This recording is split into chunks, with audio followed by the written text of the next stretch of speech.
to live in freedom. He invites us to take a real look at our life, to see what is holding us back from living in the authentic gift of what it means to be God's beloved people. Indeed, it's a challenge.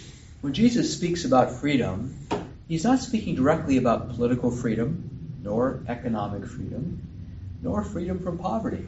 He's speaking about an interior freedom, a type of freedom that allows us or helps us to live in any circumstance, any event, with a sense of who we are. It could be in a prison, it could be in time of desolation, it could be homelessness, any number of things.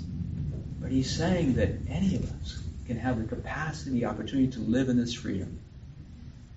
What might we say about this freedom? What can we use as a way of connecting with it? Well, I've thought about three things. I think reflecting on the preaching of Jesus that we might look at from this perspective 21 centuries later. I think one area that Jesus is speaking about this interior freedom is a freedom from being attached to something that would somehow or another hold us bound. Hold us bound. But the only thing that should hold us bound is the wonderful gift and responsibility of relationships. We might call the gift of love. Secondly, that we are to be free to not see that we're anything but God's beloved. In other words, we need to let go of any disidentification. So, for example, that there's nothing, roles, expectations, things we've done that would hold us stuck.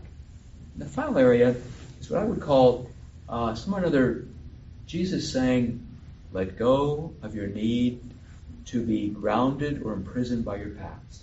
That includes the forgiveness of sins. That includes painful memories, poor choices, you name it. But attachments, identifications, and the past. What would happen if you and I were to live our life as if this is the first, the only, and the last experience you will have of being human on the face of this earth? That's the challenge.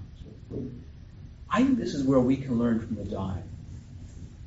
But the lessons that the dying are learning is how to live in this moment with a real sense of freedom. This is all I have. This breath, this time, this space. In doing that, it's a different type of freedom. And the Pharisees couldn't see that. You see, Jesus saying you're not free because they were locked in the law. They were caught up in identifying with things that were not lasting. That's the sign that you and I are living in freedom. That you are connected with your identity, with your possessions and relationships, with a sense that only God is eternal. And can you and I live our life with an open heart and open hands, ready to let go of whatever needs to be let go of in order to live in this moment, with this event, this person, this circumstance.